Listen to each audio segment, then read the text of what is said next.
우리 서로 인사하겠습니다. 할렐루야, 반갑습니다. 사랑합니다. 축복합니다. 네, 우리 한번 대답하겠습니다. 유튜브, 네, 대답하는 것 같아요. 저 유튜브실에서 인터넷으로 유튜브로 우리가 함께 예배를 드리고 있고요. 어린이 부서 안 들리세요? 네, 잘 들리는 것 같죠? 네, 지금 어린이 부서에서 열심히 예배를 드리고 있습니다. 자, 비전홀, 네, 잘 안 들리는데요. 네, 비전홀에서 예배를 잘 드리라 생각합니다. 오늘 여러분에게도 하나님의 귀한 은혜가 있기를 원합니다. 오늘 온 세대가 함께 예배 드리는 대림절 두 번째 주일입니다. 우리 유치부 어린아이들은 유치부실에서, 어린이 부서는 어린이부실에서, 그리고 우리 학생, 우리 청년들 또 대부분은 비전홀에서 함께 예배를 드리고 있습니다. 대림절을 맞이하면서 우리가 두 가지를 기억해야 된다고 말씀을 드렸습니다. 하나는 이 땅에 오신 예수님을 믿는 것이다. 그리고 두 번째는 이 땅에 다시 오실 예수님을 소망하는 것이다 라고 말씀을 드렸습니다. 대림절, 특별히 성탄절기에 믿음과 소망이 우리에게 중요하다라는 것입니다. 우리는 지금 예수님의 오심을, 또 예수님이 다시 오실 것을 기다리는 소망, 그러한 재림의 때를 기다리고 준비하고 있습니다. 예수님이 이 땅에 오셨습니다. 그리고 이 땅에 다시 오실 것입니다. 그래서 예수님의 초림과 또 예수님이 다시 오실 재림 사이에 지금 우리가 살아가고 있다라는 거예요. 그런데 말이죠, 데살로니가후서 2장 2절에 있는 말씀에 보니까 어떤 자들이 예수님이 이미 오셨다라고 주장하는 자들이 있었습니다. 예수님이 이미 이 땅 가운데 임하셨다라고 주장하는 사람들이 있었습니다. 그 말을 듣고 데살로니가 교인들이, 그래잖아도 지금 박해가 있고 환란이 있고 고난 가운데 있는데 거짓 소문이 도니까 이 믿음이 자꾸만 흔들리는 거예요. 혼란스러운 거예요.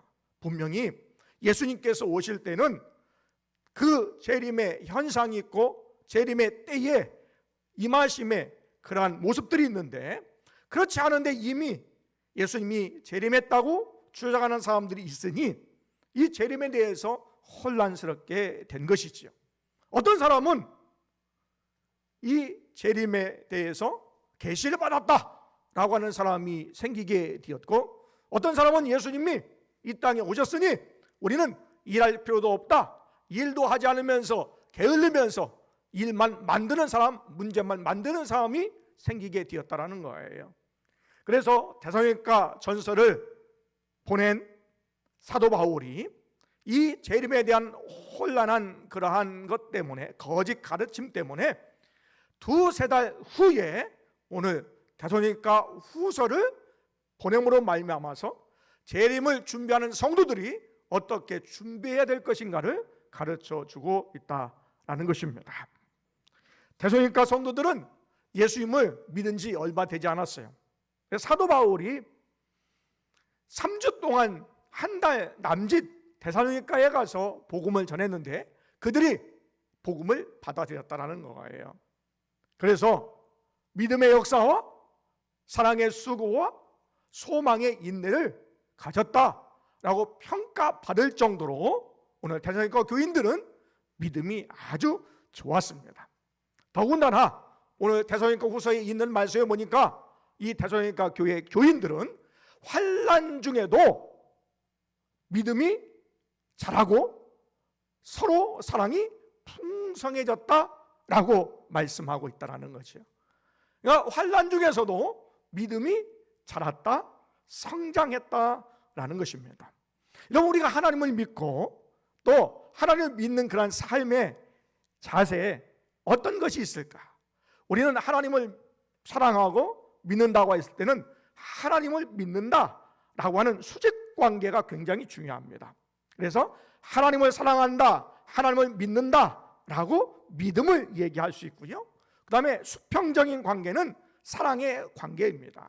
그래서 하나님께 향해서는 믿음, 이웃의 관계에 있어서는 사랑, 이렇게 이야기할 수가 있지요. 그런데 오늘 데살로니가 교회 교인들은 하나님을 잘 믿을 뿐만 아니라 서로 사랑하는 성도였다라는 거예요. 그러면 왜 소망이 없느냐? 믿음, 소망, 사랑, 믿음, 사랑, 소망이 있어야 되는데 왜 본문에는 그게 없느냐라고 얘기할 수 있는데, 여러분, 환난과 고난 가운데, 핍박 가운데, 박해 가운데 그들은 인내했다는 거예요. 인내할 수 있었던 게 뭘까요? 믿음으로 인내할 수 있었던 게 뭘까요? 소망이 있기 때문에 인내할 수 있다는 거죠. 앞으로 될 일에 대한 하나님을 향한 소망, 예수님이 이 땅에 다시 재림하실 것에 대한 소망, 이 소망이 있었기 때문에 그들이 환난과 박해에도 그들이 믿음을 지켜나갈 수 있었다는 것이에요. 그래서 말은 하지 않았지만 믿음과 사랑과 소망이 아주 잘 성장하고 있었던 그러한 교회가 데살로니가 교회였다라는 것입니다.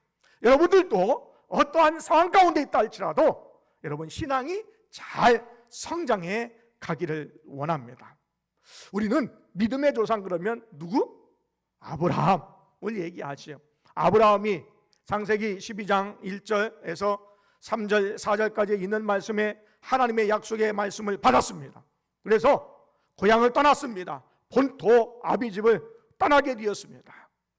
그래서 가나안 땅으로 이동하게 되었는데, 하나님의 약속을 받고 갔으면 가나안 땅에 살던 사람들이 환영을 해야 되잖아요. 그런데 환영하지 않았습니다. 아니면 환경이 좋았어야죠. 그런데 환경이 좋지 않았습니다. 오히려 기근이 생겼다는 거예요. 기근을 만나게 되었다라는 거예요. 여러분, 상황이 여의치 않을 때에 하나님은 우리의 믿음을 테스트하십니다. 믿음이 있는지 없는지, 말씀을 따라가는지 환경을 따라가는지를 테스트하십니다. 시험을 보신다라는 거예요. 그런데 아브라함은 말씀을 따라가지 아니하고 환경을 따라갔어요. 기근이 있었던 가나안 땅을 떠나서 기근이 없는 애굽 땅으로 내려갔다라는 거예요. 믿음으로 시작을 했는데 실패하게 되었어요. 또 아내를 팔기도 했어요. 또 믿지 않는 사람을 통하여서 왜 하나님을 믿는 사람이 그러냐? 라고 하는 소리도 들었어요. 믿음으로 시작했지만 실패했어요. 그러나 그 실패 중에서 아브라함은 계속해서 하나님을 만납니다. 그리고 다시금 일어납니다. 믿음의 훈련을 합니다. 그래서 결국에 아브라함은요, 자기 자신과 같은 아들인 이삭을 하나님께 드리는 데까지 믿음의 사람이 되었다라는 것입니다. 여러분, 우리들도 신앙생활하면서 믿음으로 시작했는데 실패할 수가 있습니다. 그럴 수 있습니다. 그런데 믿음으로 살다가 실패한다 할지라도 중단해서는 안 됩니다. 포기해서는 안 됩니다. 우리가 믿음의 과정에서 다시금 훈련되고 실패를 인정하면서 하나님께 의지하며 나갈 때에 하나님께서 우리를 믿음으로 성장하게 해주시는 줄 믿습니다. 여러분, 실패하는 것은 믿음의 과정에 살기 위해서, 믿음으로 살기 위한 그러한 시도의 과정에서 실패하는 것은 실패가 아닙니다. 실패가 무엇이냐면 믿음으로 살고자 애쓰지 않는 것이 실패라는 거예요. 우리는 믿음으로 시작했으나 중간에 실패한다 할지라도 믿음을 포기하지 아니하고 철저하게 더욱더 하나님을 만나는 체험을 통하여 여러분의 믿음이 성장해 되는 역사가 있기를 원합니다. 그래서 여러분이 믿음이 성숙해지고 성장해지기를 원합니다. 우리 4절에 있는 말씀을 한번 같이 읽겠습니다. 우리 4절, 본문에 있는 말씀 4절을 읽습니다. 4절입니다. 시작. 그러므로 너희가 견디고 있는 모든 박해와 환난 중에서 너희의 인내와 믿음으로 말미암아 하나님의 여러 교회에서 우리가 친히 자랑하노라 그랬습니다. 모든 박해와 환난 중에도 그들은 믿음을 지켰습니다. 그리고 인내하게 되었습니다. 그래서 결국에는 하나님 나라에 합당한 사람이다 라고 인정함을 받게 되었다라는 거예요. 여기 박해라고 하는 단어가 나와요. 이 박해라고 하는 말은요, 사냥개가 사냥감을 쫓아가는 모습에서 그 말이 나왔어요. 그러니까 사냥개가 사냥감을 쫓아가기 위해서 악착하게 달려가는 거예요. 그것처럼 박해는요, 악한 자가 믿음의 사람에게 하나님과의 관계를 끊어놓기 위해서 악착같게 쫓아오는 거예요. 하나님과의 관계를 끊어내기 위해서 그들이 악착같이 박해하는 것이다 라는 것입니다. 그런데 데살로니가 교회 성도들은 그런 박해에도 끊어놓으려고 하는 관계에서도, 그런 상황에서도 믿음을 끝까지 지켰다라는 거예요. 그것이 데살로니가 성도들이 이 사람들은 하나님의 나라에 합한 사람이구나 라고 증명해 보였다라는 것입니다. 믿음이 없는 사람은 고난이 닥치면 하나님을 원망하지요. 그리고 하나님을 떠납니다. 하나님을 떠나게 되는 것이요. 하나님과의 관계가 끊어지지요. 단절됩니다. 그래서 박해와 고난이라고 하는 것은 우리의 믿음이 어느 정도인가 진단하는 진단 키트다라는 거예요. 그래서 고난은 우리가 하나님의 나라에 합당한 사람인가 그렇지 않은가를 보여줄 수 있다라는 것입니다. 여러분, 왜 데살로니가 교회 교인들이 환난을 고난을 받았을까요? 여러분, 왜 예수를 잘 믿는 사람이 왜 환난을 당합니까? 왜 환난을 당할까요? 이유는요, 하나님 나라에 합당하게 여김을 받게 하기 위해서 고난을 당한다라는 거예요. 하나님 나라에 들어가게 합당한 적합한 사람이 되게 하기 위해서 고난을 주신다라는 것입니다. 데살로니가후서 1장 5절에 오늘 데살로니가 교인들이 받은 고난은 하나님 나라를 위한 고난이었다라고 말씀하고 있습니다. 여러분이 실수와 허물을 통해서 받는 고통을 고난이라고 하면 안 됩니다. 여러분이 욕심을 부리고 탐욕을 가지고 살아가면서 잘못된 길, 죄악 길 가면서 고통당하는 것을 고난당했다라고 하시면 안 됩니다. 고난은요, 하나님의 나라를 위해서 당할 때에 그것이 진정한 고난이다라고 이야기할 수가 있습니다. 마태복음 5장 10절에 있는 말씀에 의를 위하여 박해를 받는 자는 복이 있나니 천국이 그들의 것입니다. 나로 말미암아 너희를 욕하고 박해하고 거짓으로 너희를 거스려 모든 악한 말을 할 때는 너희에게 복이 있나니 기뻐하고 즐거워하라. 하늘에서 너희의 상이 큽니다. 너희 전에 있던 선자를 또 이같이 박해하였느니라 그랬습니다. 하나님이 우리를 부르셨어요. 부르신 목적이 있는데 데살로니가전서 2장 2절에 있는 말씀에 자기 나라와 영광에 이르게 하시는 하나님께 합당히 행하게 하려 함이라 그랬습니다. 하나님이 우리에게 고난을 주신 이유가 있습니다.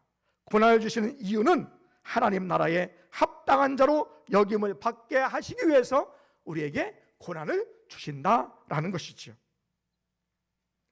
고난이 있어야 신앙이 성장하고 고난이 있어야 교회가 성장한다라는 말이 아닙니다. 고난을 받아야 천국에 간다, 하나님 나라에 간다라는 말은 아닙니다. 그러나 고난을 받을 때에 하나님의 말씀으로 살려고 하나님의 말씀을 붙잡고 믿음으로 사는 사람에게는 하나님의 나라가 합당하다, 적합하다라는 것입니다. 여러분, 고난에는 끝이 있습니다. 그날이 언제일까요? 예수님이 재림하실 때에 고난이 끝납니다. 오늘 1장 7절에 있는 말씀에 주 예수께서 자기의 능력의 천사들과 함께 하늘로부터 불꽃 가운데에 나타나실 때라고 그랬습니다. 예수님이 재림하실 때 그렇게 재림하신다라는 것이죠. 우리는 데살로니가전서 4장 16절에 주께서 호령과 천사장의 소리와 하나님의 나팔 소리로 치니 하늘로부터 강림하신다라는 말씀을 익히 알고 있습니다. 그때에 예수님이 재림하실 때에 고난이, 여러분의 고난이 하나님 나라를 위한 고난이 끝나게 된다라는 것입니다. 예수님이 이 땅에 처음 오실 때는 초라한 모습으로 오셨습니다. 그래서 섬기기 위해서 이 땅에 오셨어요. 우리에게 대속물로 주시기 위해서 이 땅에 오셨어요. 그런데 다시 재림하실 때는 심판주로 오신다라는 거예요. 구원자로 오신다라는 것입니다. 예수님은 이 땅에 공의로운 심판자로 이 땅에 오십니다. 환난을 받게 한 사람들은 환난으로 갚으시고 환난 받은 사람들은 고통으로부터 안식을 주십니다. 그래서 스바냐 선지자는 이렇게 얘기하죠. 여호와의 날 얘기할 때에 두 가지를 얘기합니다. 하나는 믿는 자들은 구원의 날이고 믿지 않는 자들에겐 심판의 날이다 그랬습니다. 그래서 이 땅에 사는 사람들이 내가 볼 때에 예수 믿지 않고 악하게 사람들이 왜 잘 될까? 왜 예수 믿는 사람이 왜 고난받을까? 왜 안 될까? 왜 손해보면서 살아가지? 라고 하는 그 생각과 사고와 삶이 역전되는 때가 오는데 바로 그때가 예수님이 재림하실 때입니다. 데살로니가후서 1장 8절에 있는 말씀에 우리 한번 읽어보시죠. 우리 1장 8절만 우리 다시 한번 읽어보겠습니다. 8절입니다. 우리 8절 있습니다. 시작. 하나님을 모르는 자들과 우리 주 예수의 복음에 복종하지 않은 자들에게 형벌을 내리시리니 그랬습니다. 하나님을 모르는 자들에게 형벌을 내리신다 그랬습니다. 주 예수 복음에 순종하지 않은 자, 복종하지 않은 자들에게 형벌을 내리신다 그랬습니다. 그러면 여기에서 우리가 물음이 필요하겠죠. 여러분은 하나님을 알고 계십니까? 아니면 하나님을 모르십니까? 하나님을 안다라는 것은요, 하나님이 내 안에 계시고 내가 하나님 안에 있는 거예요. 쉽게 예수님이 내 안에 계시고 내가 예수님 안에 있을 때에 우리가 하나님을 안다, 예수님을 안다 이렇게 이야기할 수가 있습니다. 그러면 내 안에 계신 하나님 예수님을 통하여서 우리가 하나님의 마음을 알고 하나님의 말씀을 알고 하나님 기뻐하시는 것이 무엇인지 알고 그것을 통하여서 하나님의 말씀을 복종하고 실천하게 된다라는 거예요. 그러면 여러분은 하나님을 알고 있습니까? 하나님이 좋든 싫든 하나님이 기뻐하시든 말든 내 마음대로 신앙생활하는 것은 하나님을 아는 것이 아닙니다. 나하고 친한 분, 또 교회에 오래 다녔던 분, 그분을 따라서 내가 신앙생활하는 것도 하나님을 아는 것이 아닙니다. 내 기준대로 신앙생활하는 것, 내가 잘 아는 사람, 내가 의지할 만한 사람의 기준으로 살아가는 것, 그것이 하나님을 아는 것이 아닙니다. 우리의 신앙은 하나님을 아는 것은 하나님이 기준이 되어야 된다라는 거예요. 그때에 하나님이 내 안에 계시고 하나님과 교제함을 통하여서 진정으로 하나님을 안다라고 이야기할 수가 있습니다. 다윗은 이렇게 고백합니다. 내 입술의 모든 말과 내 마음의 묵상이 주께 연락되기를 원하나이다 라고 고백합니다. 다윗은 내 입술과 내 마음이 세밀한 부분에게까지도 하나님이 아시기를, 하나님이 주관하시기를 기대하며 소망하며 기도했다는 거예요. 요즘에 지금 이제 수요일 날 우리가 성경 공부하다가 이제 금요일 날 우리가 줌으로 인터넷으로 함께 성경 공부를 시작을 하게 됐는데, 교재 중에 이 주 교재가 건강한 교회, 교인의 10가지 특징이라고 하는 책이 있는데, 그 책에서 지난 주간에 조금 중심이 되기도 하고 또 묵상할 수 있는 글이 하나 있었습니다. 그 말이 뭐냐면, 우리가 일주일 동안 또 하루 종일 살아가면서 하나님을 얼마나 생각하느냐라는 것입니다. 많은 성도들이 하나님은 조금 생각하고 인간적인 생각을 많이 한다라는 것입니다. 하나님이 우리를 부르셨는데 부르신 목적이 많이 있지만 그 가운데 중요한 한 가지가 있어요. 그것은 뭐냐면 하나님을 아는 것입니다. 하나님을 알게 해주시기 위해서 하나님 우리를 부르셨어요. 다른 말로 구원해 주셨어요. 여러분을 예수 믿게 해주셨어요. 그런데 하나님을 아는 것에 있어서 우리가 지극히 소홀히 하고 있다라는 것입니다. 그러면 하나님과의 관계가 단절되면 하나님을 잘 알 수가 없습니다. 하나님의 마음을 알 수가 없고 하나님을 기쁘시게 할 수 없다라는 거예요.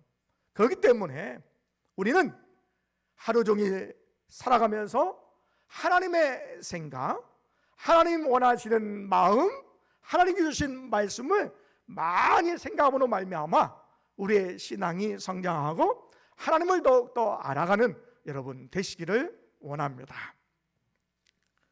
9절에 있는 말씀입니다. 우리 9절도 읽을까요? 9절에 있는 말씀입니다. 9절. 자, 9절입니다. 자, 시작. 이런 자들은 주의 얼굴과 그의 힘의 영광을 떠나 영원한 멸망의 형벌을 받으리로다 그랬습니다. 하나님을 모르는 자들과 주 예수 복음을 복종치 않는 자들에게 형벌이 따르는데 그 영광을 떠나 그랬습니다. 떠나버렸다라는 거예요, 여러분. 어디에서? 하나님의 영광에서. 어디에서? 하나님에게서. 무엇을? 하나님과의 단절을, 하나님과의 분리를 얘기하는 거예요. 그러니까 멸망받는다, 형벌받는다라고 하는 것은, 지옥 간다는 것은 하나님과 떨어졌다는 거예요. 하나님과 분리되었다는 거예요. 하나님과 상관없다는 거예요. 그것이 지옥이라는 거예요. 그것이 지옥이라는 거예요. 여러분, 내가 하나님을 생각하고 하나님과 늘 동행하고 있습니까? 내가 교제하고 있습니까? 그것이 바로 천국이에요. 내가 하나님과 전혀 관계없는 삶을 살아가고 있습니까? 그것이 지옥이에요. 그 영광을 떠나 그랬습니다. 하나님과의 분리를 얘기하는 거예요. 단절을 이야기하는 거예요. 하나님과 관계없는 것을 이야기하고 있다는 거예요. 여러분은 지금 하나님과 교제하고 있습니까? 아니면 하나님과 단절 상태에 있습니까? 우리 이 땅에 예수 그리스도가 오실 때에 믿는 자들에게는 형벌이 아닌 진정한 안식을 주십니다. 요한계시록에 있는 말씀 21장 4절에 모든 눈물을 그 눈에서 씻기심에 다시 사망이 없고 애통하는 것이나 곡하는 것이나 아픈 것이 다시 있지 아니하리니 처음 것들이 다 지나갔습니다. 그랬습니다. 이런 축복과 이런 영광의 자리에 우리를 앉게 하신다는 거예요. 또 보게 하신다는 거예요. 그리고 다른 말씀에 보니까, 다른 성경의 사본의 해석을 보니까 이렇게 얘기해요. 뭐냐면 깜짝 놀라는 거예요. 야, 우리가 이렇게 되다니, 이런 영광을 맛보다니, 이런 천국에 오다니 라고 기히 여기게 된다, 놀랍게 된다 라는 말씀이 있는 거예요. 여러분, 천국에 하나님의 나라에 합당한 자가 누구입니까? 박해가 있고 고난이 있다 할지라도 믿음으로 인내하는 사람에게 하나님의 나라에 합당한 자로 여기심을 받는다 말씀하고 있습니다. 여러분, 우리의 삶이 녹록지가 않습니다. 그러한 삶 가운데서도 우리가 믿음을 지켜가고 하나님을 알기 위해서 최선을 다하며 우리의 신앙이 계속해서 성장 위해서 부단히 최선을 다해 나갈 때에 하나님께서 우리에게 말씀해 주실 때에 너는 하나님의 나라에 합당한 자다 라고 말씀해 주실 것입니다. 여러분은 하나님 나라에 합당한 자입니까? 지금 여러분은 하나님 나라를 위해서 고난을 당하고 있습니까? 하나님의 영광을 위해서, 하나님을 기쁘시게 하기 위해서 여러분 고난을 당하고 있습니까? 어려움을 당하고 있습니까?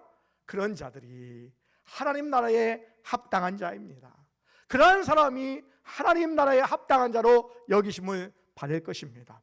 여러분은 하나님 나라에 합당한 자입니까?